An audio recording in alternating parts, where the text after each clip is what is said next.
UP में UP police और STF की कार्रवाई धड़ाधड़ हो रही है। अपराधी प्रदेश छोड़ के भाग रहे हैं या उनको यूपी की एसटीएफ मिट्टी में मिला रही है।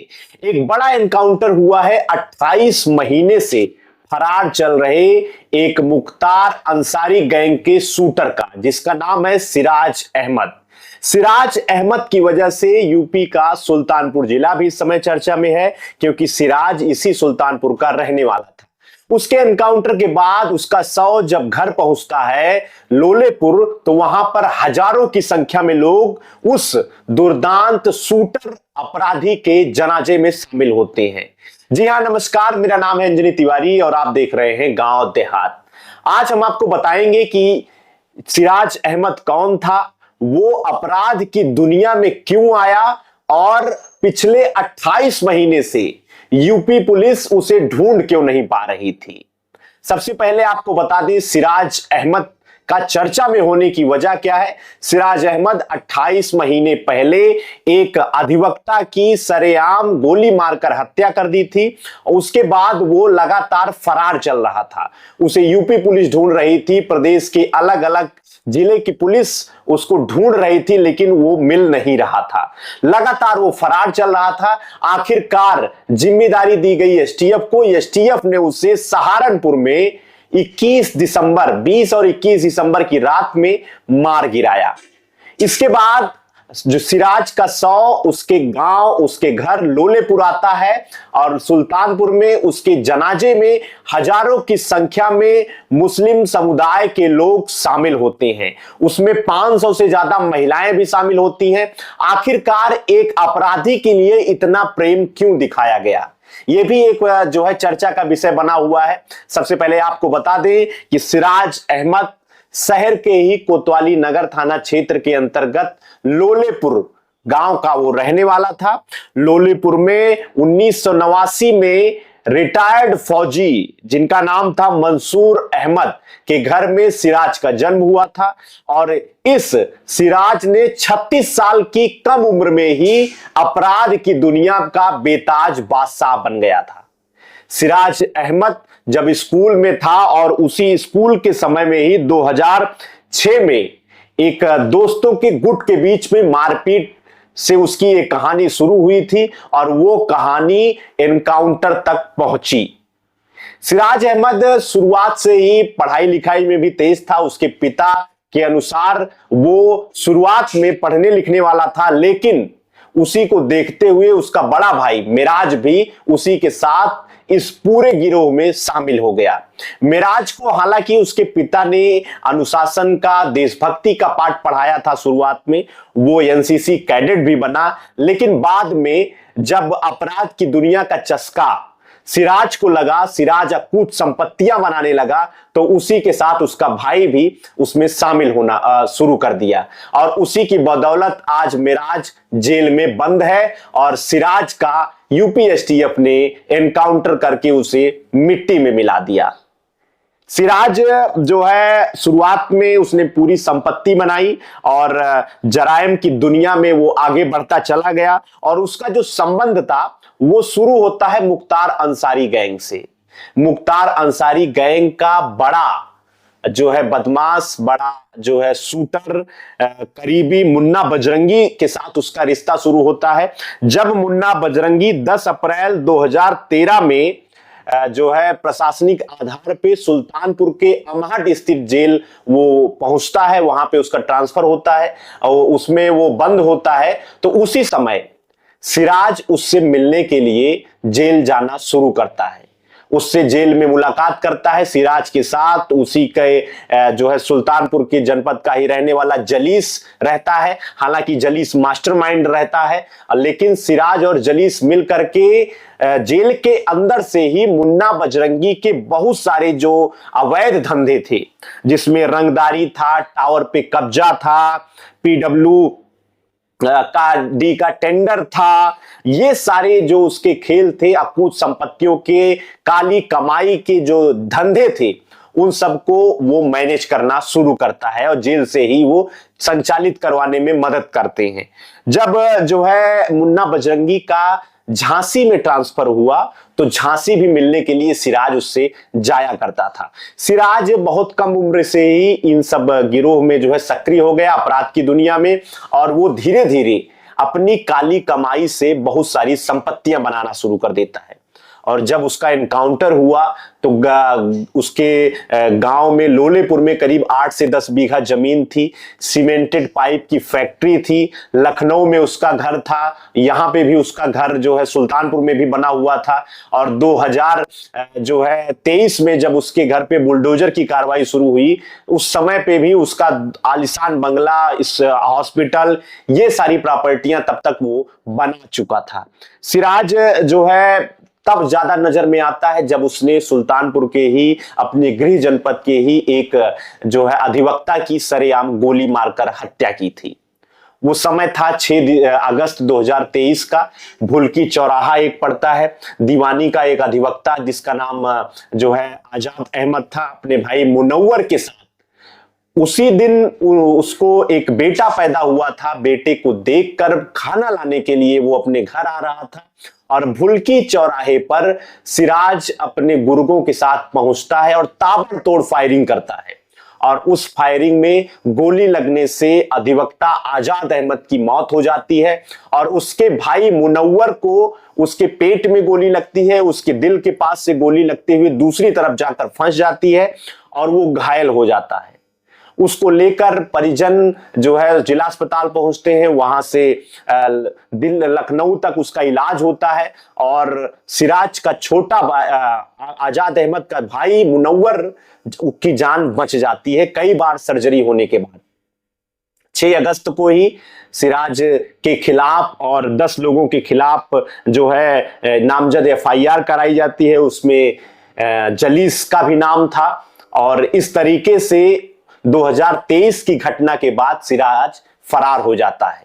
सिराज अपने जो है कई परिचितों के ठिकाने पे रहता है, लगातार रहता है। वो पुलिस को धमकी देता है। जब मार्च में उसके खिलाफ कुर्की की कार्रवाई की गई तब भी वो पुलिस को धमकी देता है। सिराज महंगे जो है जूतों का शौक रखता था। कुछ पुलिस वाले उसके जूते को लेकर जाते हैं तो वो कहता है कि वो जो है इंस्पेक्टर साहब इस जूते को आप छोड़ दीजिएगा, मैं उसको छुड़ा लूंगा, मुझे मेरा जूता बहुत पसंद है। लग्जरी जीवन सिराज का रहता है। उसके पीछे का कारण रहता है कि सिराज ने अकूत संपत्तियां कमाई थी।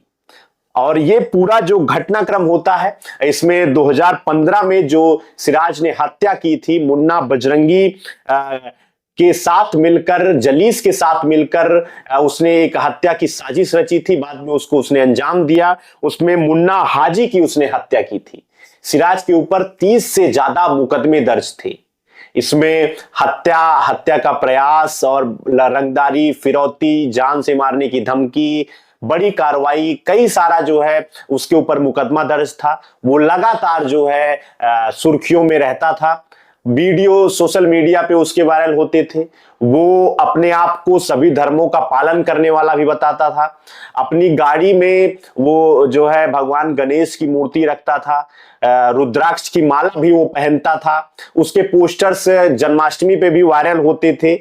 वहीं दूसरी तरफ सिराज सीए और एनआरसी का भी विरोध करता था। बांग्लादेश से आए हुए अल्पसंख्यक हिंदुओं के खिलाफ भी वो प्रदर्शन करता था। वो गाजा पट्टी में हुए जो है कार्रवाई का भी वो विरोध करता था। सुल्तानपुर जनपद के ही कई सारे स्थानीय नेताओं के साथ उसकी रील्स भी वायरल होती थी। एक रील जो सबसे ज्यादा चर्चा में आई वो बनाया था उसने सुल्तानपुर जनपद के ही मौजूदा जिला पंचायत अध्यक्ष उषा सिंह और ब्लॉक प्रमुख उनके जो पति हैं शिव कुमार सिंह के साथ। वो किसी का जो है सुनवाई के लिए कोर्ट जा रहा था तो वो जूते का फीता बांधते हुए उसका वीडियो रील जो है वायरल होता है। प्रश्न चिन्ह परिजन खड़े करते हैं, पुलिस के खिलाफ जो है दरखास्त देते हैं। बड़े अधिकारी सुल्तानपुर जनपद में आते हैं तो पत्रकार उनसे सवाल पूछते हैं। लगातार सिराज को पुलिस वाले ढूंढ रहे थे। सुल्तानपुर पुलिस ढूंढते ढूंढते थक चुकी थी तो मामले को दिया गया यूपी एसटीएफ के हवाले किया गया। यूपी एसटीएफ पिछले 28 महीने से वो भी सिराज को ढूंढने लगी। सिराज का पता चलता है, सिराज 20 और 21 दिसंबर को सहारनपुर में उसकी लोकेशन पुलिस वालों को मिलती है और पुलिस के साथ उसकी फायरिंग होती है। और फायरिंग के दौरान जराइम की दुनिया के इस बेताज बादशाह सिराज अहमद, जो महज 36 साल की उम्र में इतना बड़ा कारनामा कांड कर चुका था, एसटीएफ की गोली उसको निपटा देती है, मिट्टी में मिला देती है। उसकी वहां मौत हो जाती है इलाज के दौरान सहारनपुर में। उसका शव जब जो है 22 तारीख को सुल्तानपुर जनपद के लोलेपुर में पहुंचती है, तो उसी समय उसके घर पे 500 से ज्यादा महिलाएं पहुंचती हैं, 1000 से ज्यादा लोग उसके जनाजे में शामिल होते हैं। शाम के समय उसका जो है उसको दफनाया जाता है और इस समय जो भीड़ इकट्ठा होती है, इस भीड़ पर भी लोग सवाल उठाते हैं, वो चर्चा करते हैं, पूरी चर्चा का विषय ये बन जाता है। इसके पीछे का कारण है कि लोगों का मानना है एक अपराधी जो 36 साल की उम्र में एक अधिवक्ता की हत्या करता है, पिछले 2.5 साल से वो फरार है, उसके प्रति लोगों की ये संवेदनाएं कैसी हैं। एक मुख्तार अंसारी गैंग के शूटर के लिए लोगों के अंदर कैसे जो है सहानुभूति आ रही है, ये सब कुछ जो है चर्चा का विषय जनपद में बना हुआ था। सिराज अहमद जिस तरीके से जो है जराइम की दुनिया में अपना नाम बनाता है, वो अपने आप में पुलिसिया कार्रवाई पे भी प्रश्न चिन्ह खड़ा करता है। किस तरीके से उसके अपराध का उसका खौफ था पूरे इलाके में कि जो अधिवक्ता थे उनके परिवार वालों को भी हमेशा डर लगा रहता था। 1-2 बार उनके ऊपर हमला भी हुआ। इस घटना के बाद जब सिराज को मिट्टी में मिलाया गया, तो पीड़ित परिवार यानी कि अधिवक्ता, दिवंगत अधिवक्ता आजाद अहमद के पिता, माता और उनके भाई ने जो है लड्डू बांटा। यूपी पुलिस को, यूपी एसटीएफ को और सीएम योगी आदित्यनाथ को उन्होंने धन्यवाद दिया, थैंक यू बोला। वो कहते हैं कि जो है उनको पूरी दरकार थी न्याय की, क्या इंतजार था, उनको भरोसा था कि सीएम योगी उनकी मदद जरूर करेंगे, उनको जरूर सुनेंगे। सीएम योगी के दरबार में भी पीड़ित परिवार, अधिवक्ता, दिवंगत अधिवक्ता आजाद अहमद के पिता, माता और जाकर वहां पे उन्होंने हाजिरी भी लगाई थी। गोरखपुर में भी जाकर अपनी बात उन्होंने रखी थी और उनको पूरा भरोसा था कि सिराज का एनकाउंटर जरूर किया जाएगा। सिराज और उसके साथियों, जो इसमें 10 लोग जो नामजद हैं, उसमें से कुछ लोग अभी बाहर घूम रहे हैं, जिसमें जलीस का नाम उनके परिजनों ने स्पष्ट तौर पर कहा है कि उसके खिलाफ भी कार्रवाई होनी चाहिए और उनको अभी भी आस है कि वो पूरी कार्रवाई यूपी पुलिस जरूर पूरा करेगी। वो मीडिया के साथियों का भी धन्यवाद करते हैं कि आप लोगों ने मुझे न्याय दिलाने में बड़ी भूमिका निभाई, आप लोगों ने इस मामले को हमेशा उठाया, तत्परता के साथ उठाया। पुलिस वालों को वो अलग से धन्यवाद देते हैं। सिराज का राजनीति से भी जुड़ाव था। सिराज समाजवादी पार्टी की विचारधारा को फॉलो करता था। समाजवादी पार्टी के कई सारे नेताओं के साथ उसके जो है सोशल मीडिया पे आए दिन पोस्ट भी वायरल होते थे। वो उसको मौजूदा उसके गृह जनपद के जनप्रतिनिधियों का उसके ऊपर वरद हस्त प्राप्त था। कई लोगों के साथ उसकी रील वायरल होती थी, मैंने आपको पहले ही बताया। तो बिना किसी राजनीतिक संरक्षण के सिराज पिछले 28 महीने बाहर नहीं घूम सकता था। सिराज के ऊपर राजनीतिक संरक्षण भी प्राप्त था। जैसा कि अपराध और राजनीति का चोली दामन का साथ है, बहुत सारे नेता हमारे देश में ऐसे हुए जो ऐसे अपराधियों को, ऐसे शूटरों को अपनी सहूलियत के लिए पालते थे। उनको पैसा देते थे, उनको ऑर्डर देते थे कि इस व्यक्ति को आप निपटाइए, इसकी हत्या करिए, यहां कब्जा करिए, यहां रंगदारी मांगिए, यहां जो है इनके ऊपर कार्रवाई करिए। तो भारत की जो लोकतांत्रिक राजनीति की व्यवस्था है, उसमें जो है अपराध का, अपराधियों का, शूटरों का चोली दामन का साथ बन गया है। यही कारण था कि पिछले 28 महीने से सिराज बाहर था। अपराध करने के बाद बाहर था, हत्या करने के बाद बाहर था, गोलियां तड़ातड़ चलाने के बाद बाहर था। पुलिस उस तक पहुंच नहीं पा रही थी। मुझे लगता है कि पुलिस तब पहुंची जब राजनीतिक संरक्षण सिराज को बंद हुआ। सिराज को उसके हाल पे छोड़ दिया गया। इस वजह से यूपी एसटीएफ ने एनकाउंटर कर डाला। तो ये पूरी जो कहानी थी सिराज की, वो अपराध की दुनिया का अंत था। कुल मिलाकर यूपी पुलिस का जो ट्वीट था कि खौफ का अंत हुआ है, उसी तरीके से सिराज की अपराध की दुनिया का अंत हुआ। हर एक अपराधी का यही अंत सुनिश्चित होता है, चाहे वो न्याय व्यवस्था उसको अपराध जो है दंड देती है या यूपी पुलिस की गोली इस समय दंड दे रही है। सीएम योगी आदित्यनाथ स्वयं कह रहे हैं कि प्रदेश छोड़कर अपराधी भाग जाते हैं या मिट्टी में मिला दिए जाते हैं। जैसे अतीक अशरफ जो है मिलाए गए, जैसे मुख्तार अंसारी का साम्राज्य जो है ध्वस्त किया गया, उसी तरीके से मुन्ना बजरंगी को भी ध्वस्त किया गया और उसी के गुर्गे D68 गैंग के, मुख्तार अंसारी गैंग के शूटर सिराज अहमद को भी यूपी एसटीएफ ने मिट्टी में मिला दिया है। तो ये पूरी कहानी थी कि एक आर्मी मैन के बेटे का किस तरीके से अपराध की दुनिया में एक वर्चस्व बनता है और उसकी कहानी महज 36 साल की उम्र में खत्म हो जाती है, लेकिन लोग उसके जनाजे में पहुंचकर उसको श्रद्धांजलि जरूर अर्पित करते हैं। ये पूरी कहानी थी सिराज अहमद की। राजनीतिक दांवपेच उसका क्या था, किन किन लोगों का कैसे कैसे उसको वरदहस्त मिलता गया, मुन्ना बजरंगी, मुख्तार अंसारी जेल के अंदर से पूरा साम्राज्य चलाना, उसका पूरा अनुभव जो कम उम्र में ही उसको मिल गया, 25-26 साल में ही वो 36 साल तक कैसे चलता रहा और वो एक अधिवक्ता की हत्या करने के बाद 28 महीने कैसे बाहर रहा, इसकी पूरी कहानी हमने आपको बताई है। आगे और भी जानकारी, गांव देहात से जुड़ी हुई खबर हम आप तक पहुंचाएंगे। चैनल पर गांव देहात पर अगर आप नए हैं तो कृपया गांव देहात को सब्सक्राइब कर लीजिए।